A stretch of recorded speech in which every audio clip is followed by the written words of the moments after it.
In today's show, Simon Galt shares another great kitchen hack, how to stop your salad from getting soggy. Charles George from Colonial Hot Tubs is back to show you how to make the most of your backyard. Master landscaper Daryl Smith from Landsmiths is back to teach you how to future-proof your garden for the winter months. I'm back sharing why dry brushing your skin is great for your well-being. And finally, we're going to teach you how to cook dumplings.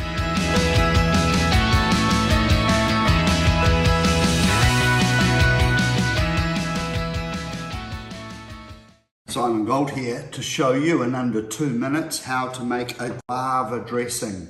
First of all, 1 tablespoon of Dijon mustard, teaspoon of salt, teaspoon of honey, 2 tablespoons of cold water. We're going to blend that for about 20 seconds. Okay, we've got 3 measures of oil, 150 mils of extra virgin olive oil, another 150 mils of extra virgin olive oil, and 150 mils of grapeseed oil. This dressing is beautiful over a salad, or even over a piece of chicken or prawns off the barbecue. Let's slowly drizzle in 150 mils of extra virgin olive oil on a medium speed.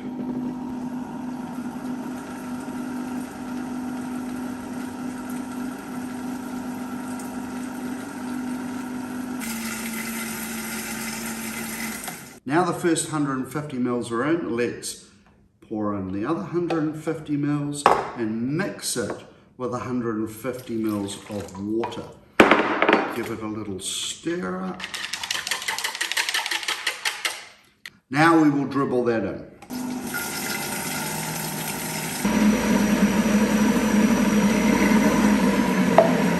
What is clever about this dressing is it's creamy, and if it settles out in the bottle, you can just give it a shake up and it comes back. Now our 150 mils of grapeseed oil, and now I will take the Pucara balsamic, and you could use fig or pomegranate, whatever takes your fancy, and I'm going to measure out 150 mils of the guava balsamic and mix that with the grapeseed oil. Give that a little mix up with a whisk, and now we'll dribble that in, but a little quicker this time.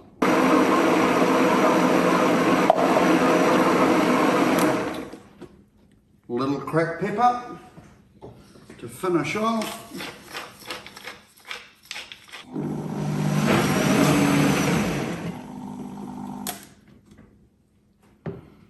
And here we have it, this beautiful creamy dressing. Look how creamy it looks.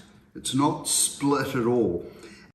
Now we have a beautiful creamy guava dressing. Let's make a salad. The key is preparation. So the first thing I'm going to do is get some lettuce in here, and I'm going to shake our dressing up. This is the genius thing about this guava dressing. When it sits in your fridge, it will separate out. But when you take it out, you just shake it up and it comes back to a creamy dressing. Now I'm going to build this salad with you guys. I've got some cos lettuce leaves. These are the outer leaves.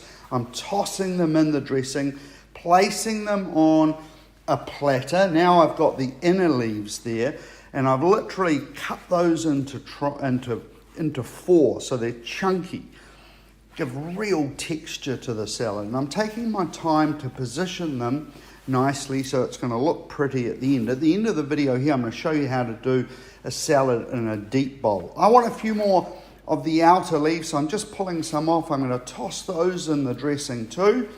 Toss them around. Here we go. See those pinoli nuts? They're New Zealand pine nuts.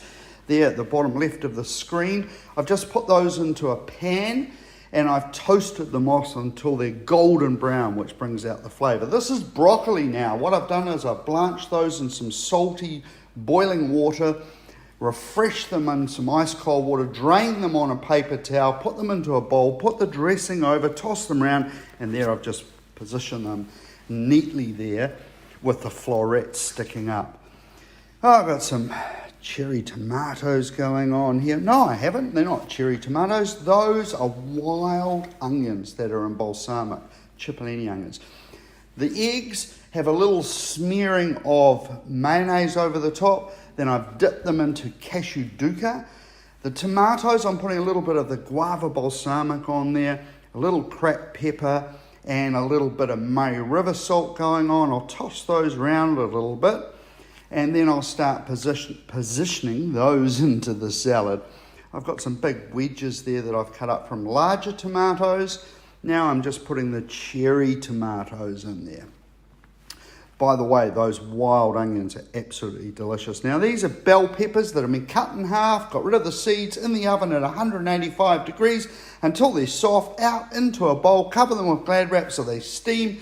The skins come off easily. I've marinated them a little bit of garlic and olive oil, and now I'm putting the pinoli nuts on.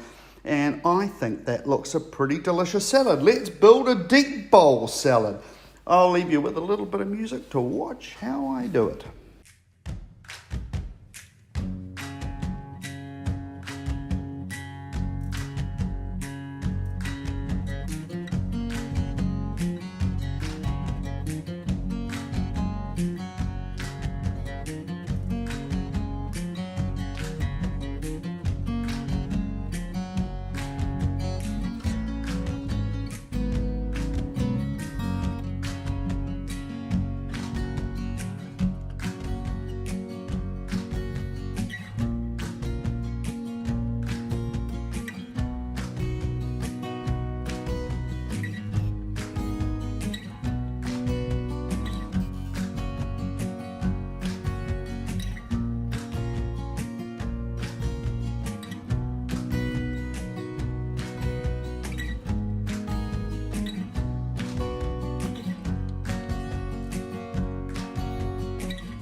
Soaking in any hot water can change people's lives, you know, from a better sleep to recovery from sport to just general relaxation. You know, the day-to-day lives that we live are so busy and frantic that, you know, sitting in a hot tub is often the only time people get to just stop and relax.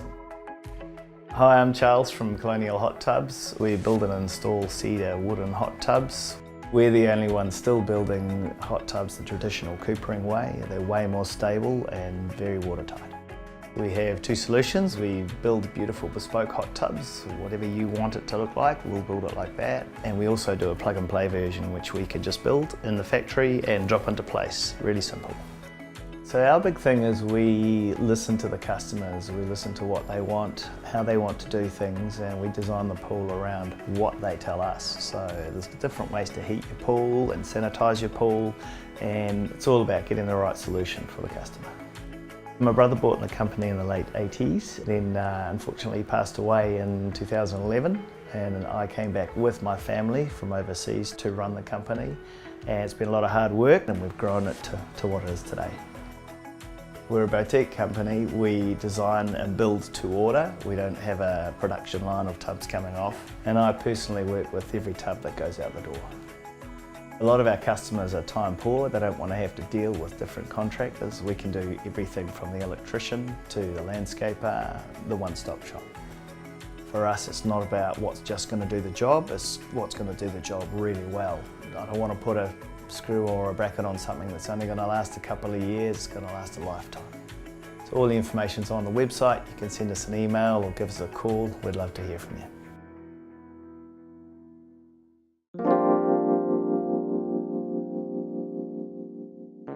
Well, as we head into the cooler months of the year, it's time to consider how you want to maximise on your outdoor spaces and outdoor living. So here to shed a little bit of light on what you can do with your backyard, here's Daryl Smith, Master Landscaper from Landsmiths. Kia ora, Daryl. Welcome to the studio. Monique, thank you. Good to have you here. Lovely. So you are a master landscaper with Landsmiths as well, and you've been doing this for quite a long time. So tell me, how did you get into the industry? I started out in construction some years ago around Auckland, doing Auckland construction, building houses, etc. I've worked in Europe. I've come back with a whole lot of skills, and I set myself up in business.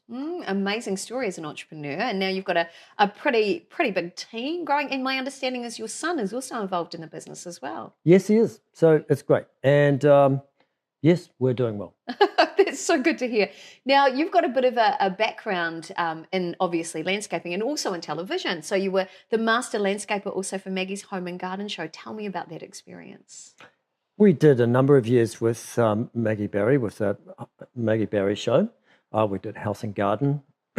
There were a number of others. So, yeah, it's been fun. Learned a lot, met a lot of amazing people, like yourself. And I was going to say, what was it like constantly having to do these makeovers and regenerating or repurposing land in a backyard? Well, the biggest thing that you learn is what Kiwis want, right? Because that's really what this whole thing is about. What Kiwis want, how Kiwis want to live.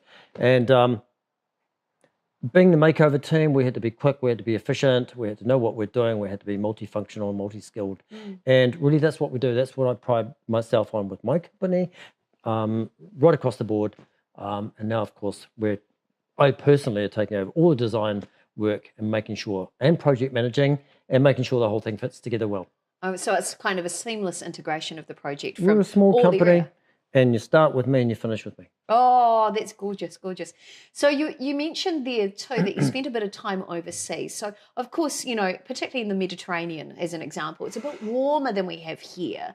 So bringing the best of that sort of alfresco living into New Zealand, what key elements did you take from Europe that you sort of bring into our New Zealand homes? Alfresco living. Yes. Now you've got my interest, right?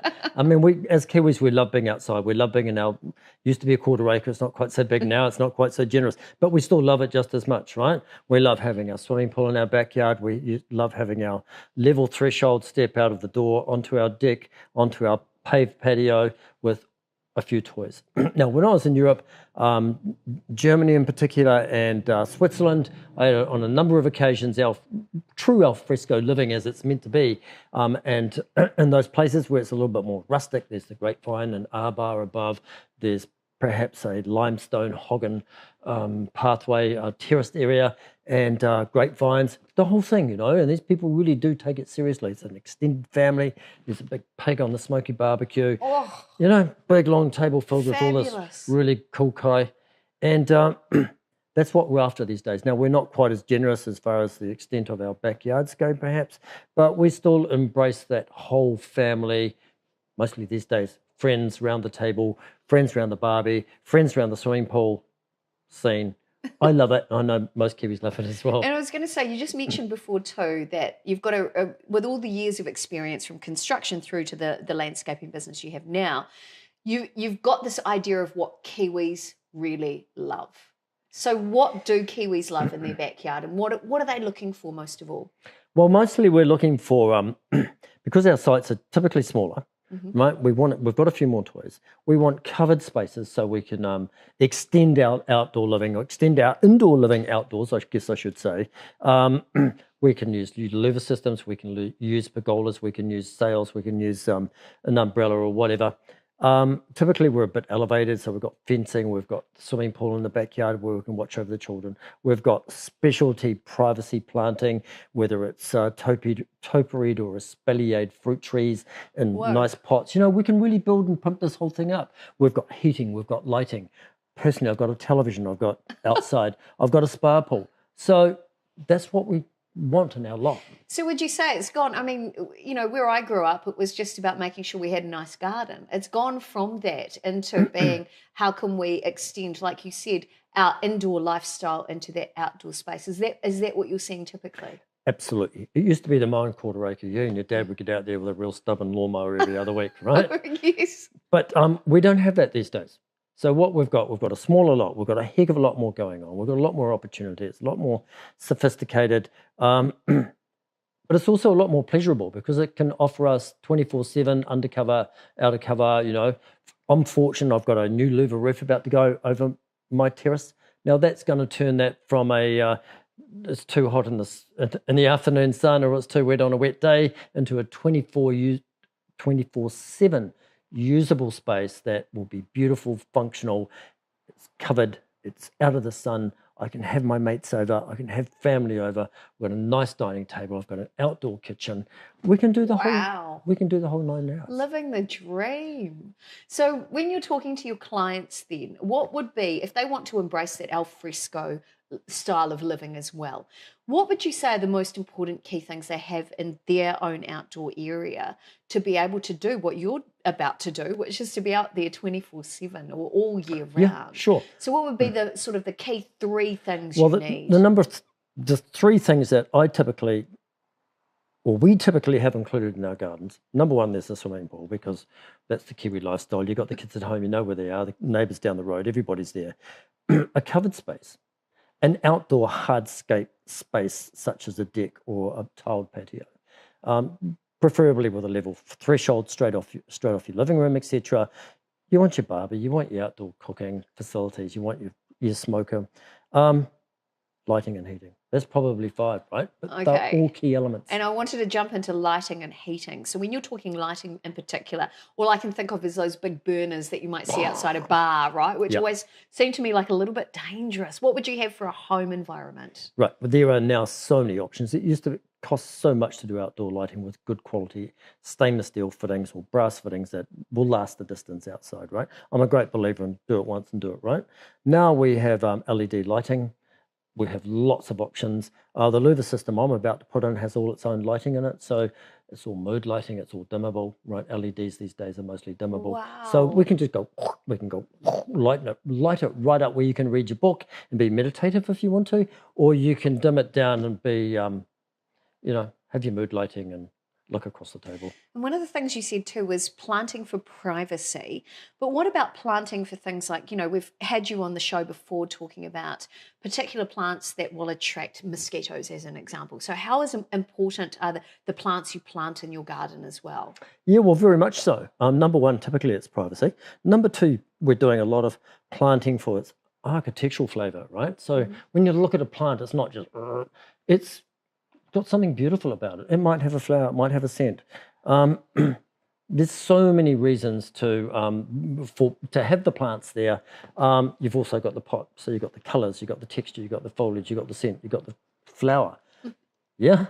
So all of those things are part of what we actually do these days in our home. It's about making it beautiful, but also thinking from the mosquito example, it's about being functional as well. Would that be fair? Oh, absolutely. Functionality is always there.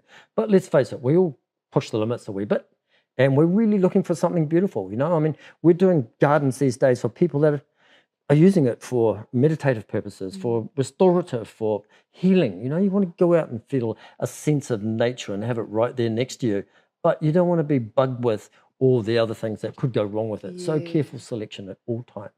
And the best way to do that is, of course, chat to a professional. Yeah. How did I know? Actually, having seen your work, you are remarkable in what you do. So congratulations that's on the very kind. incredible work you do. And to your team, who I've seen working firsthand, they're really hard workers. So really a hearty congratulations very to kind. you, Thank Daryl. you so much. Beautiful work. And if you'd like to find out more about the incredible work that Daryl could do on your backyard, head to his website, landsmiths.co.nz. Daryl, a pleasure as always. Thank you. Thank you, Monique.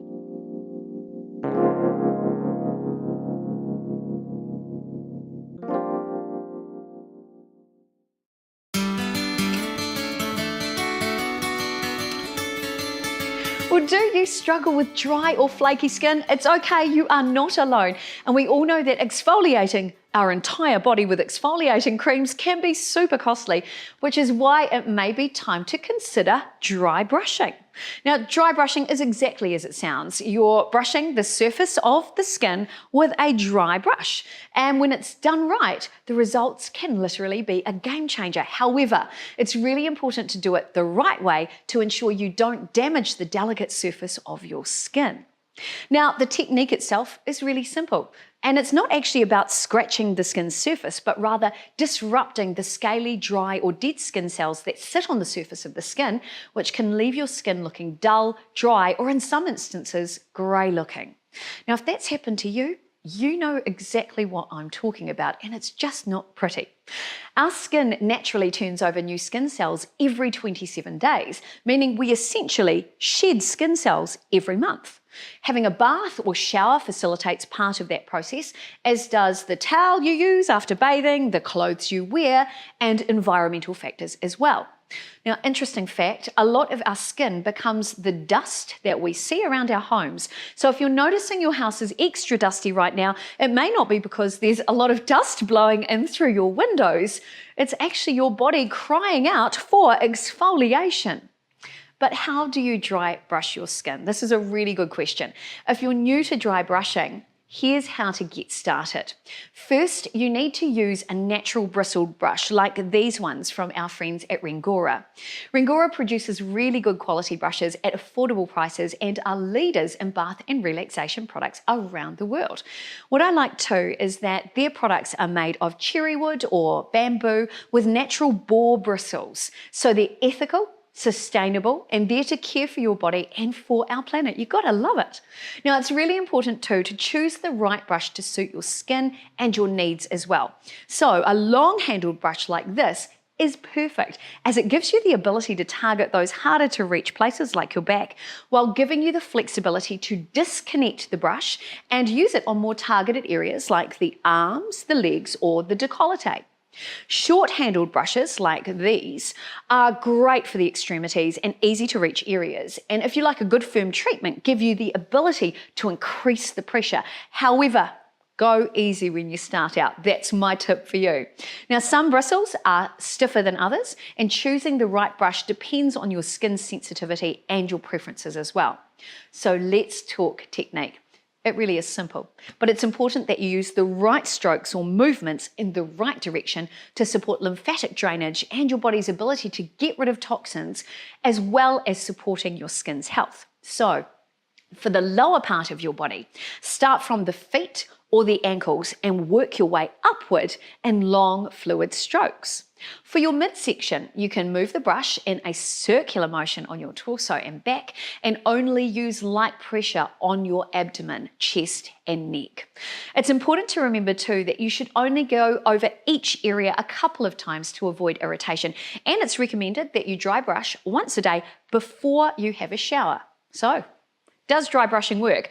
Great question too. While dermatologists and skin experts are divided on the point, I've read loads of glowing online testimonials about the effects of dry brushing, and I've experienced the benefits myself, and I love the way my skin looks. However, if you have dry or sensitive skin or skin conditions like eczema or dermatitis, it may be worth talking to your beauty therapist or GP before trying it.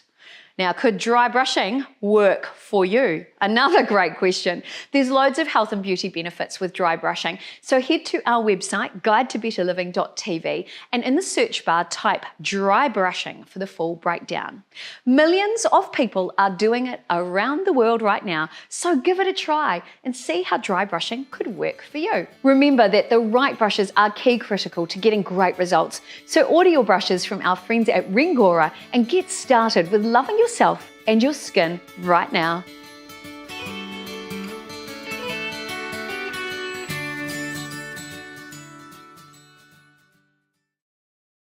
If you've ever wondered how to best cook your juicy Chinese dumplings, you can't go past this pan-fried version.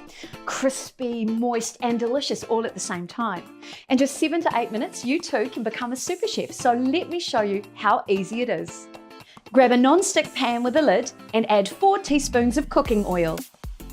Take your dumplings straight from the freezer and place them in the pan. Add enough cold water up to 1/3 of the height of the dumplings.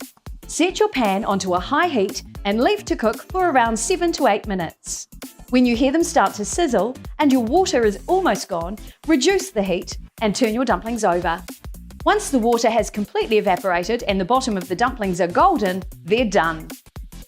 Pan-fried dumplings are a favourite in my household, and I know they'll be a favourite in your household even with the fussiest of eaters. So head to your local supermarket and ask for juicy Chinese dumplings by name. Enjoy!